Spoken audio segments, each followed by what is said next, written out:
was that? It was what? Mural Fest or Yeah, something? Mural Fest. Yeah. I saw people posting on Facebook about that. Yeah, so. man. Really dope. Really dope. That's what I'm trying to We're good. All right. All right. We're just going to roll right in.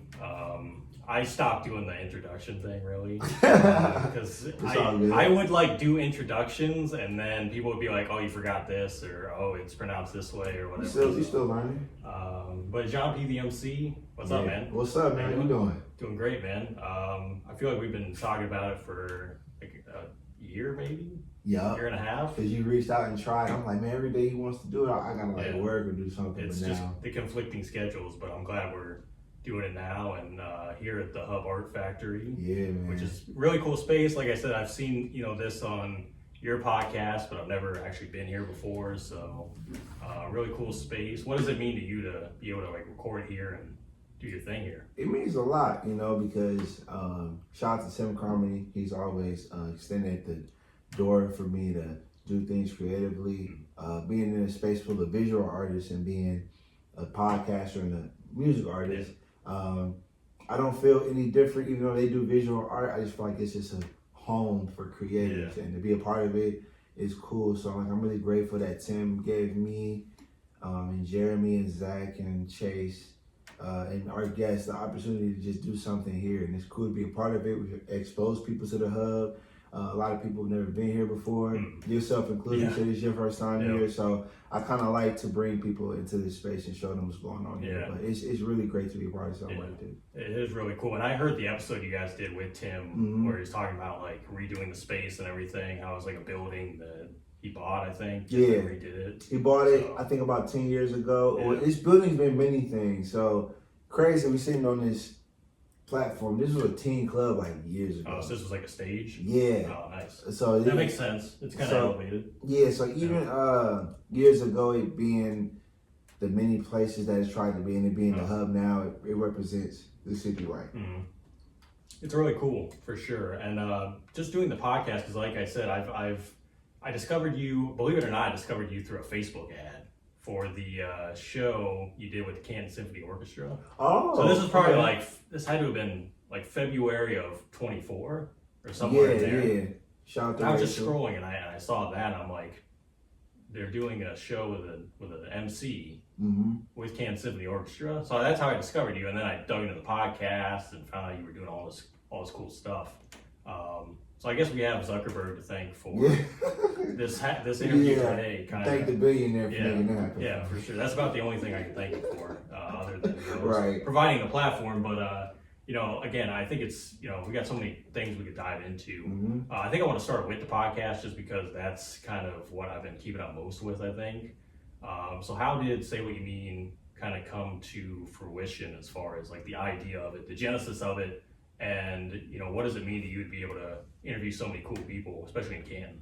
So Say What You Mean, it started with a lot of us, pandemic. Yeah.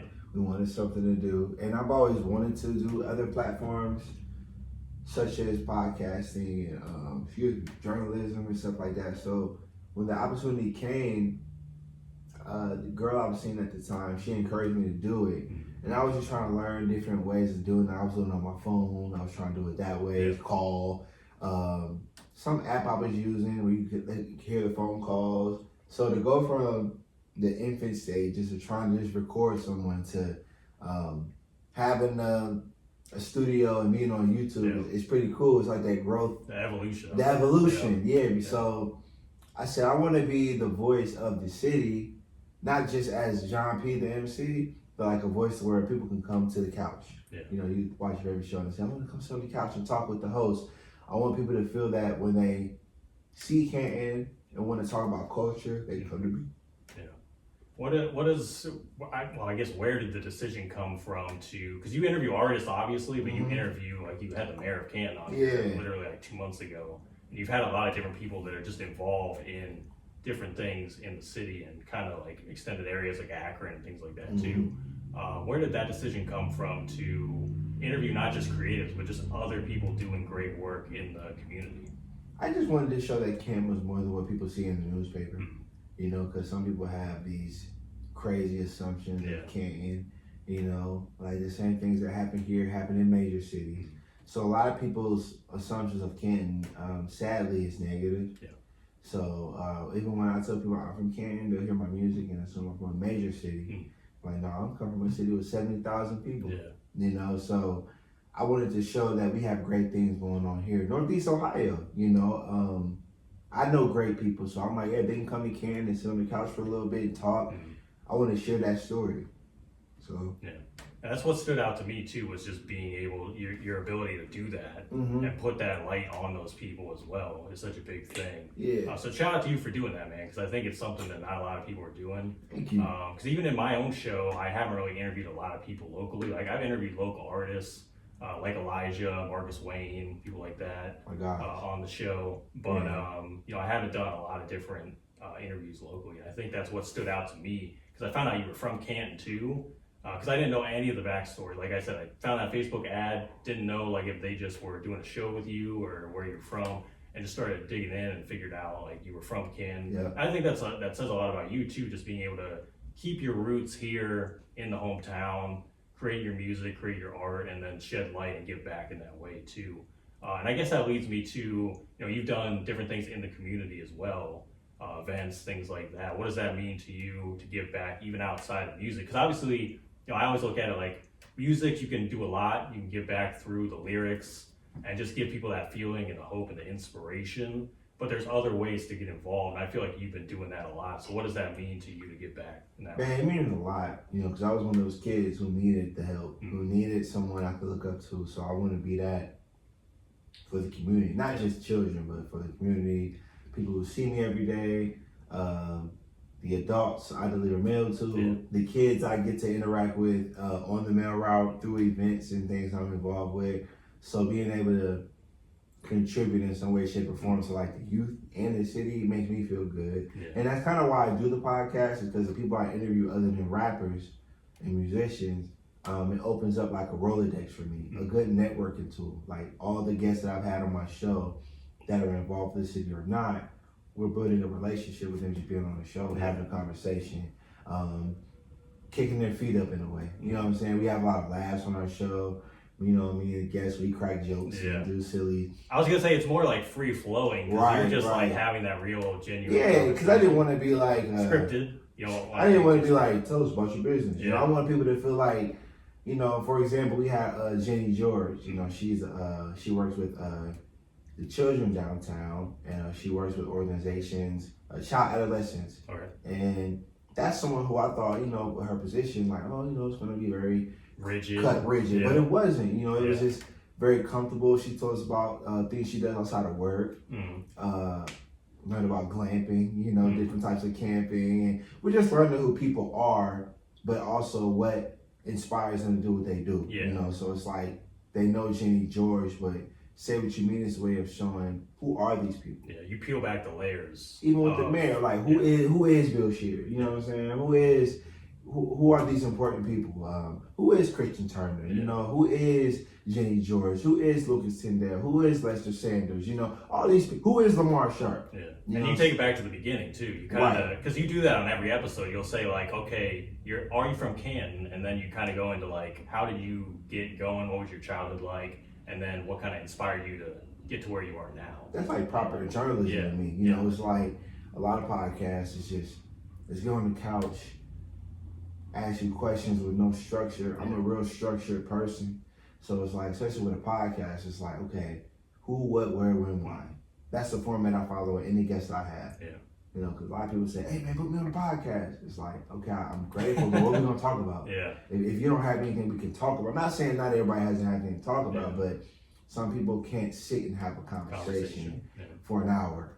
You know what I'm saying? Some people can't do that right away. That's the thing, like, when I'm booking guests too for my show, some people, it'll be like very easy because you can tell they either have been on a lot of shows before, or maybe they do a podcast too. Right. The conversation is like free flowing. It's perfectly fine. Other people, they'll give you the one word answers, and you're just like, what do I do now? They just want the exposure. And just say I was on the podcast, but people gotta understand when you want to be on the podcast, have someone to talk about. Say what you mean. You know what I'm saying? That's the whole point. Right. So, and as far as like your story, we got to kind of dive into that, because you've been you've been in hip hop, I think, for like almost 20 years, probably over 20 years at this point. Yeah. Discography's insane, by the way. Thank you. I say, man, I'm digging into the Bandcamp. I'm like, God, it just keeps going. Yeah, man. Bandcamp is where it started. Yeah. So like, talk about. I guess I don't really want to do like humble beginnings, but like, let's. Here's a good question. Let's say from like 2010, I think that's when you put out your first project, official project, right? So like, let's say from there. I don't even know. I feel like it was like somewhere between 08 and 010. Yep. Potentially. Let's say like from that point up until now, which is like 15 years, were there points where you kind of wanted to shift to something else, or was it always like you knew you had the love for it, and regardless of where life was going to take you, you were just going to keep going and kind of continue on and see where it led, I guess? I think it was wherever life took me, keep going, because it's just like, I think now I'm probably at the age where I'm like, all right, you know what? I don't gotta put out an album. I don't know. I just gotta put out singles or something. But back in those days, it was just like, I want people to hear me. I want people to know who I am. Even in the days where I wasn't as strong as an artist, I've grown as a lyricist too, And in those early days, I was kind of getting my feet wet. But the one thing with me is I'm very consistent. Yeah. Like you've done your research. I literally feel like I haven't stopped. Dude, it's like, I feel like this new album, which we're going to talk about, I think it's like the 14th album. Man, no. 13 or 14? 24th. Is it? Yeah. See, I wasn't counting EPs overall. or anything. I was just talking about like the full album. Yeah, so man. I think it's crazy. I think that's like my 10th full one. Okay. But I count them all. Yeah. So like they're all like kids. Yeah, they are. One of my friends was like, you could retro your albums like Jordan's. You got to do like the 20th anniversary. I could do a couple anniversaries if I wanted to. But yeah, that's how much music I have from 2008 when I started at Ohio University to now. It's been like non-stop. So now I'm at an age where it's like, I told you on the way here, I gotta do content. I gotta make a post. I come from that. Now, if I get on Two Dope Boys and they see this, and they go, I'm good. Yeah. That's the era I come from. Yeah. Now it's like, you gotta make content, and be seen. Maybe when you be seen, someone will give you opportunity. Yeah. So, especially with like album mode, you gotta kind of prepare yourself, do content, do interviews, which is fine. And that's a whole separate content journey, just promoting an album. Making the music from the daily stuff. Yeah, for me, making the music is the easy part. Yeah. Because I kind of visualize what I want to do before musically, and then the hard part, quote unquote, is I gotta post today. Yeah. I gotta make a TikTok today. I gotta make a post on Facebook. Well, we were talking about the blog era and how that was like such an important time, and a lot of people, like fans especially, or people like yourself you were a fan, but you were getting into it at that time as well. Was there ever a struggle of the shift? Because like you just said, it has shifted now to, it's more about the content you put out on your own. It's not really about getting featured on that blog per se all the time. It's more about, how many views can you get, or how can you kind of push your own brand, your own thing on social media? Was that shift ever difficult for you? Because you saw both sides. Not everybody has seen both sides. A lot of artists are coming in now. This is all they know. Yeah, content. All they know now is content. So was that difficult? It wasn't difficult per se, because even in those earlier days, I was always, in a way, making content. Like, meaning, like I would do these little series on YouTube called Rhyme and Dream episodes, so and so, because I got inspired by Wiz Khalifa. Remember, Wiz Khalifa used to do those day-to-days, and he would get behind the scenes, you'd be on the road with him. I always thought that was so cool. I'm like, man. So, in a way, we were witnessing the beginning of content, because that's back when a lot of those artists from that blog era weren't signed. So they were like, man, let's get people behind the scenes. Put out mixtapes for free. And you can just make a video and put it right on YouTube now. So like we were seeing the beginning of the content era. Yeah. So like I kind of was doing content on accident without intentionally knowing I was making content. I was just making posts. At that time it was exposure. I want people to see me. I'm trying to get exposure. Yeah. Now it's like, okay, with social media being so public, people saying like when I'm out, oh, what do you do for TikTok? It wasn't like that then, but now it's like, oh, we see you on TikTok, or oh, I saw your reel, or I saw your ad. You know what I'm saying? So now it's you get out what you put in, But there's some days where I'm like, man, I just want to just do a Lego set.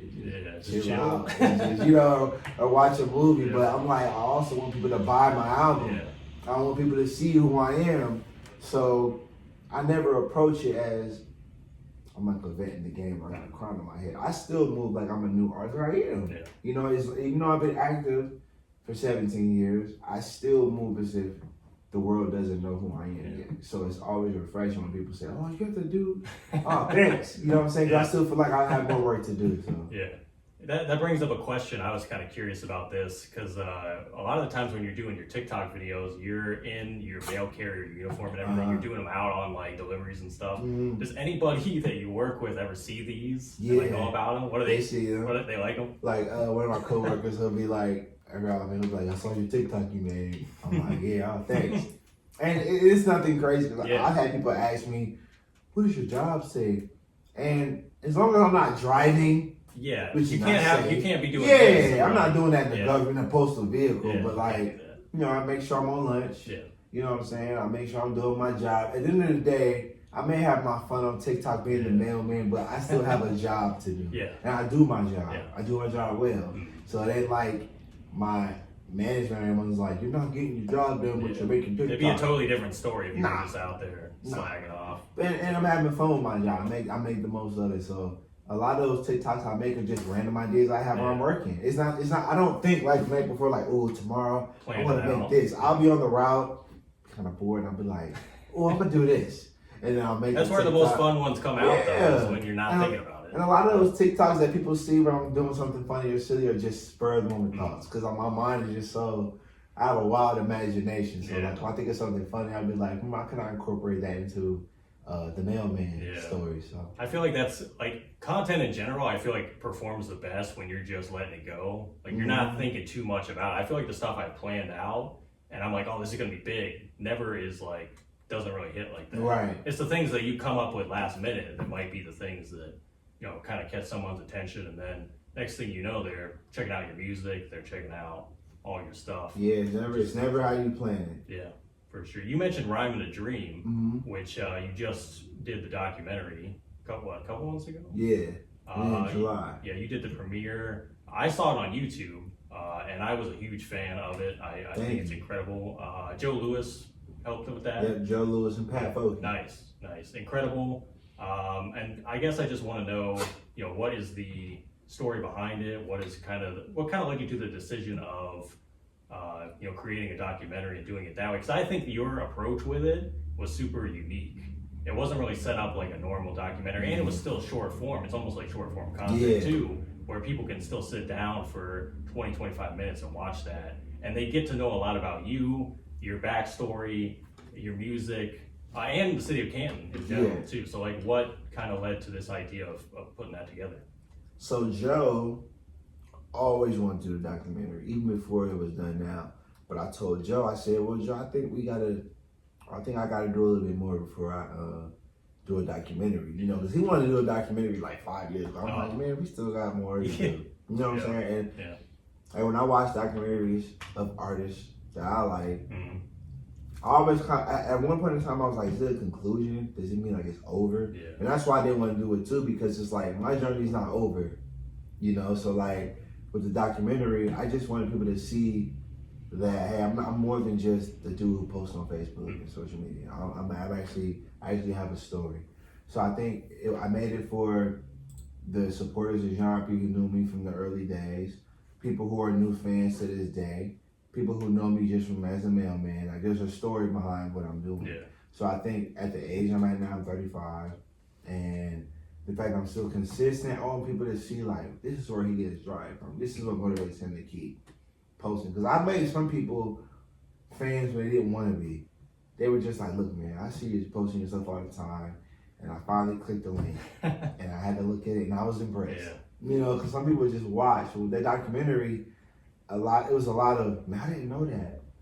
I didn't know you had to do all that. Oh, man, you did that? You know, so the documentary is just me being super transparent, as if I'm not transparent enough on my social media and all that. So the documentary was just kind of like a behind the scenes story of who I am as a person, as a man, as an artist and father. You know what I'm saying? It's like we talked about peeling back the layers. That's important because I feel like on the surface level, even if you hear a song that you like for me as a fan of music, what I like to do is if I hear someone I enjoy a few songs, I'll start digging in. But what I do is I go look at their interviews and I'm like, who is this person like really? Because sometimes obviously people can kind of present something in music that isn't 100% accurate to what they're doing. Doesn't matter. So it's like I want to kind of get to know them as a person too. And then I've been able to appreciate other artists just by hearing them talk in conversation and how big that is. So, I think it's incredible. Again, congratulations on that because I think it's an awesome thing. And I saw the premiere. You had a lot of people come out too. Oh man, that was fun. Cool. That premiere was Where was that at? I had it at Canton Symphony Center, Zimmerman Center. Zimmerman Symphony Center. I had it there. Shout out to Rachel and Canton Symphony for allowing me to do that. That was fun, man. A lot of people. It was an invite only. And that's how I put it out to the public for everybody to see. But it was so well received in that intimate setting that it got me excited. Like, okay, this is something good. This is something that I know can stick. You know what I mean? So I was glad that I was able to bring that to the city of Kansas and my family and friends and fans of Jéan P The MC. Yeah. And it's cool because you said you almost felt like at a time you weren't ready to do it. I almost feel like the best things kind of come when we're not ready. You know, I mean, we kind of just dive right in and the best things kind of happen from that. So I'm glad that Joe kind of pushed you too to be like, hey, we got to do this eventually, and like kind of planted the seed in a way. And we got help from students at Glen Oak. Okay. So that was a cool thing too. Was like the youth was helping us with the documentary, and they were able to give us something really dope, something really great. So that was cool too. That was Joe, because Joe is a teacher for those kids in that video production program. So for him to bring those kids in. Them coming with me in interviews and shoots and stuff was pretty cool. You talked about being able to, kind of work with the youth too in a way, and I know you do like podcast. I think you've done like where you teach podcasting to kids too. I did that briefly. How was that? That was fun. I did that briefly with Enrichment. Shout out to Betty Smith. She gave me an opportunity to teach the youth how to do a podcast. So that was fun too, because it gives me a chance to bring kids into my world, but also show them something. Because these kids love the media and content and all this. So I'm like, hey, you can do that, right? Because a lot of people think you gotta go to a big studio to do a podcast or an album. You just do it on your phone? You literally, so the resources are endless at this point. So it was cool to show the kids and the people, look, if y'all want to start a podcast, y'all can, you know that, right? Yeah. May I spend some money, depending on what you want, but this is necessary. Yeah. Was there anyone that came up to you and said, I'm going to start my own podcast one day? Was that ever, anybody ever say that? A lot of our guests say, oh man, we break the ice with a lot of our guests. So like a lot of them are nervous at first, and then when they see that we're just transparent and silly, but we're also asking questions, they get comfortable. They feel like, oh yeah, I can talk. Sometimes it turns into a therapist couch for some of our guests, but I'm glad that we can be a safe space for them to share who they are and say what they mean. Yeah, if you get the icebreaker going, like if you get it the right way, it usually works a lot. That's how I start off, icebreakers. Yeah. It could be me saying something random to one of the guests, or me asking a question, or what's going on in the week. You know what I'm saying? What's been happening? I try to do that, or I'll even kind of do like a terrible joke. Just because I know it's so bad, they'll react to it. I'm like, hopefully that helps a little bit. Right, that's gonna break the ice for real. It'd be like, let me tell the worst joke of all time right now, and then hopefully that does something. But yeah, man. Let's dive into the new album, which is right here. I don't know if anyone can see that, but I'll hold it up at the end. I'll get right by the camera. I'll hold it. All right. New album. Let's talk about it, man. What's the story and why? I guess why now decide to drop an album? Because you had your album a couple years ago, Jean, Not John, which is kind of the first album I heard from you. Because like I said, when I discovered you, I'm like, let me check out his latest work. Got a long way to go. Dude, but that's how I discovered Elijah, Grim, all those Shout guys. Shout out to Elijah, Turbo. Yeah, for sure, man. So like new album, what is kind of the story behind this one? We'll start there, I guess. So, excuse me. So I was thinking, so I try to go with these themes Like, say what you mean was me using my mouth. The way I see it was vision. So I was thinking, you know, your mental. So I was like, let me bring people into my brain and what I think about, you know, the thoughts that I have, and make it into a great body of music. And also, it means a lot to me because I usually do it every year. But I was diagnosed with multiple sclerosis. So when I found that out, it was affecting my speech. And it was crazy because when I found that out, I could have took it as a negative, but I'm a very optimistic person. I said, well, maybe this is God's way of telling me, yo, man, let's just sit down for a minute. Yeah, like slow down a bit. Yeah, because, you know, when that happened, it happened that I realized something was wrong at the symphony show. I was rapping. I tell the story all the time. I was rapping. You know, you watch cartoon, they put their tongues out really far. Oh, yeah. That's how I felt. I was like, oh, man, that didn't feel right. You could tell something was off. I tell something was off, and I've been rapping for so long. Like, you know, it's different than like messing up on a word or forgetting words. This was like, okay, I felt this. And that's when I found out what I had.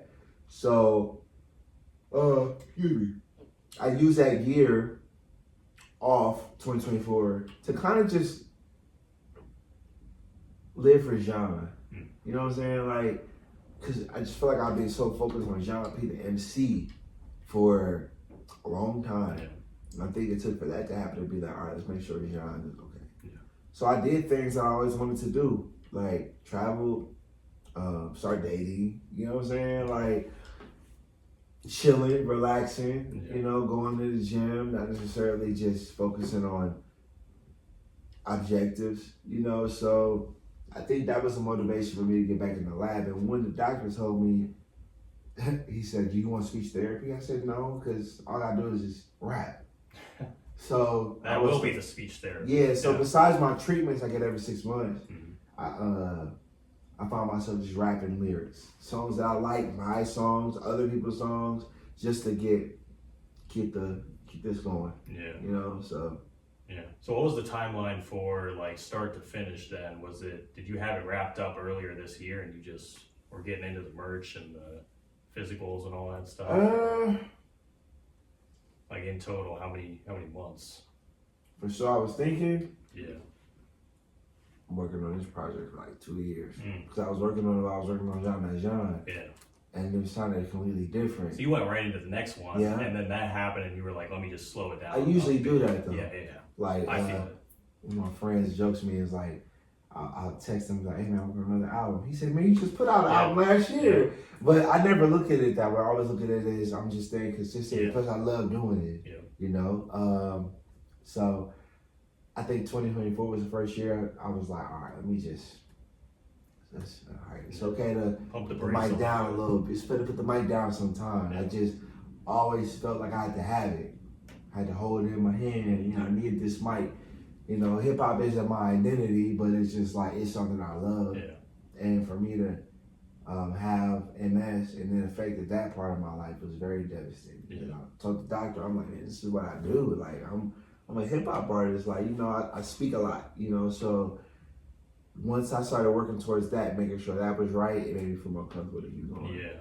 As far as, you know, even topic matter in this, are you talking about that journey of like having MS and things like that? Like what are the different topics you were touching on in this project overall? So in this project, I feel I was more confident in myself. You know, more, I don't give a damn about y'all. I'm the one, you know what I'm saying? I feel like that's gotta be from having years of experience too, and knowing who you are as an artist, but as a person too, right? Years of experience and me just not being afraid, you know, because even when people tell me, Jéan, you're like one of the best, I still never took that like, well, all right, because you said it. I just was like, I'm gonna keep working and proving myself, you know? Like I pride myself on being super consistent. I pride myself on just keeping the ball rolling with anything in my life, especially with this music. So, yeah. Is there a favorite song? Because I've only heard Gold Jackets, which was the first single. I think it's the intro, isn't it? Yeah. Okay. Album's not out yet, by the way. It sounds like an intro, yeah. Yeah, I haven't heard the full album. Is there a favorite track currently, or does it change? Does it change? It changes. Yeah. I like them all. Like, What today? What's the favorite? What's the favorite today? Cry No More. Okay. The second track. Why is that? It's just powerful. You know, the verse I thought was dope. I think I said one of the lines I said, "Mad at me because my year was better than their decades." Oh man. You know what I'm saying? That's because hard. it's like every year it's like I've been Yeah. just doing something. This guy's been doing this way longer than me, and they haven't had the years I've had. Yeah. Like you can look, oh, Jéan P had a good 2023. Oh, Jéan P was killing it in 2022. Yeah. Oh man, 2021. That, you know, so every year You got the track record. I had the track record for it. You know what I'm saying? So it was me coming into. It's okay to say I'm him. Yeah. Like all the kids say, I'm him. Yeah. You know, but I think this album and that song, Cry No More, was me stepping into that. This album was me stepping into that. Mm-hmm. You know what I'm saying? Because I'm not an 18-year-old kid no more. I'm 35 years old now. Different perspective. Different perspective. Yeah. So that's what, on this album, my experiences with love and women. You know what I'm saying? I have a couple songs in there where I talked about my experiences with the opposite sex. I have songs where, trying to think. I got a song in there called 35. It was like a freestyle I recorded on my birthday. That's pretty dope. Got my song in there telling me how old I am and I'm 35. So, yeah. You gotta do one every year now. Every year. 36, 37. Yep, you know, so and teenagers just think you're old anyway. Yeah. You know, if Yeah. you're not around that age, you old. So I that album was me stepping into me being a little older, me still having that passion, and me stepping into that confidence. Yeah. And I know you got some features on here too. Who you got artist wise and producer wise, I guess. Who's Ty Zach, Elora Sky, she's a great vocalist. Shout out to Elora. Wacko's producer, Shireen's a producer. You make any of the beats on this one yourself? Or? I assisted. Yeah. And it's like I would find the loops, and then Wacko would add drums or something. So because I know you got the MPC, right? Are you making stuff on MPC? I have the machine. Machine. Okay. How's that go for you? Like creating. I like. Are you only like? Are you doing a lot of full beats like just when you can? Or I'm getting there. Yeah. Right now, I've been falling in love with the loops. Yeah. We call them, I guess, lo-fi, boneless beats is what they call the beats. You like the more melodic stuff or the? I like it all, man. But like, as far as my beats, I just been practicing like different styles and how I can do stuff because I can find a loop. I think of a loop, I'm like, wait, that sounds fire. Yeah. Like, I'm that person. You see the vision from just that. I'm the same way. Man. I hear a song. I'm like, my sister always joke and be like, here goes Jéan, he got that look on his face. Because I hear a sample or I'll be at the store. Because sometimes that store music you hear, you're like, oh, what's that? Or the restaurant. Yeah, the restaurant. Yup. Yeah, so a lot of Shazam, I'm like, I like that. Or on YouTube, I go in there and dig. Yeah. So it's a lot of that, just piecing it together and making a piece of art, which is this album. For sure. Well, I'm definitely excited for the project, and we're like a week and a half away from. Yep. Are you dropping one more song this week? Did I see that? Like I'm dropping. So I was thinking this Friday. Okay. Dropping another song this Friday, and then a week from Friday, the 10th is the drop date. So and you got a show on the 4th, I think, at Erie Street. Yep. Artoberfest. Yeah. Shout out to Samantha. Shout out to Samantha. And shout out to the Master Arts Council. Nice. And then you got the show on the 11th. Yep. Which is the release show. Back to back. Yeah. So what are you looking forward to about doing that? Are you doing the full album, or are you just gonna do like your favorite songs? From my favorite songs. Yeah. Because I still gotta learn them performance wise. So have you performed any of them yet, or not? Gold Jackets. Gold Jackets. So I'm still. Did you do a show in like Athens too? I did Brewfest in Athens, and I did a show at Two Scoops around the roof. That was fun. That was Hall of Fame week, right? Yep. Yeah. That was fun. That would pretty freaking insane. Have you done that before? No. Like, I don't even think they've done that before. I think that has. What was the conversation? It was just like, let me go. You don't have a stage, or let me just go up here. Well, like what? They reached out. How does that work? They reached out. Yeah. And they were like, hey, we want to do something with Two Scoops. I got my own ice cream flavor. Oh, that's right. I did see that. What's it called? Special delivery. Because Yeah. I get it. I call it special delivery. It's got Michigan potholes. It's like a chocolate. Okay. Cherry amaretto ice cream, graham crackers, a cherry on top, and some whipped cream. Definitely a unique one, for sure. Yeah, but I like the special delivery because that's, it fits too well. Buzzing. It's marketable. But that's cool, man. A lot of different shows, a lot of things coming up. I guess we've been rocking for like 35 minutes, 40 minutes. We'll get into the last few questions, and these are more life-related ones. Okay. I'm definitely interested to know your responses on these ones. The first one, if you could go back 10 years ago, give yourself any piece of advice, or maybe not change anything at all, what do you think you would do? It's a good question. 25. So 2015. Yeah. Yep. So 25, I would have told myself, don't be afraid to be who you are. Don't be afraid to be confident in yourself. Because I feel like I dealt with that a lot. It's like, I want to say I'm nice because I know I am. Yeah. You know, but I don't want nobody saying, who you think you is? Yeah. I had to learn to quit thinking about what other people thought about me. And once I kind of let that go, shit just got easier. Yeah. It's more of a reflection on how they view themselves on Rejection, you. Yep. You're ahead of the game, proven knowledge. Yeah. We gotta make shirts now. Yeah, man. You gotta brand that now, man. You gotta copyright that. I won't forget that one for sure. And if we flip that, then we say 10 years from now. Obviously, it's looking ahead is difficult sometimes, but 10 years from now, where do you think you want to be in music and in life in general? 10 years from now, I would like to be just more visible, more recognizable, more people knowing what I've already created. You know, I have a lot of music that people haven't heard yet on Spotify. Those albums, I feel like once the world gets a hold on me or listens to me, they'll love what they hear. You know, because I bring the original style of hip hop that is like damn near forgotten. But it's also me being me, you know. See, the problem is people got to go to Bandcamp. That's where all the good stuff is. Yeah, man, I found some good. Yeah, they're messing around on Spotify and Apple Music. They're missing all the good stuff. There's so many producers I've been discovering recently. They don't put anything on streaming, and then I go to Bandcamp and they got 80 albums. Yeah. I'm like, well, this is where all the good stuff is. That's how Trey Voorhees, he produced a couple songs on our album. All Bandcamp. All the good stuff, man. Yeah. And before we get out of here, any final words of wisdom? You drop a lot all the time, so you know, let's see what you got today, I guess. Today, you get out what you put in.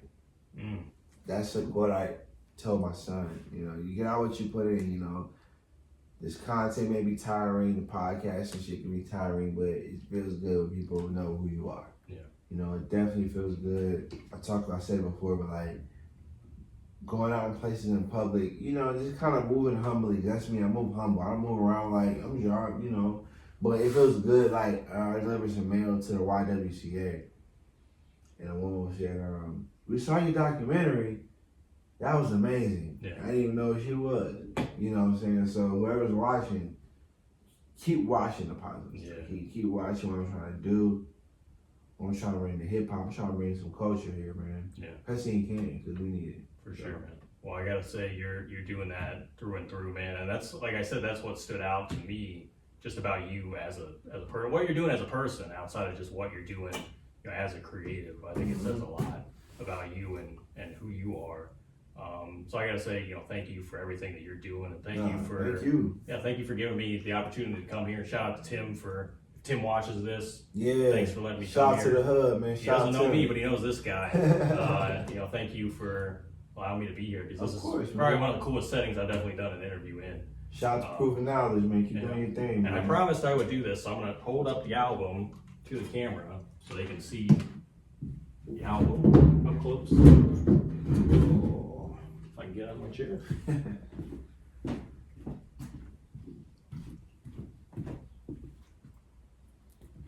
So the people on the audio will probably be confused, but there it is, guys. October 10th. Go get it. Where can they get it? Jéan P The MC.bandcamp.com. Okay. Definitely go get that track list. All right, man. Thank you, dude. Hey, man, anytime, man. Shout out to Proven Knowledge.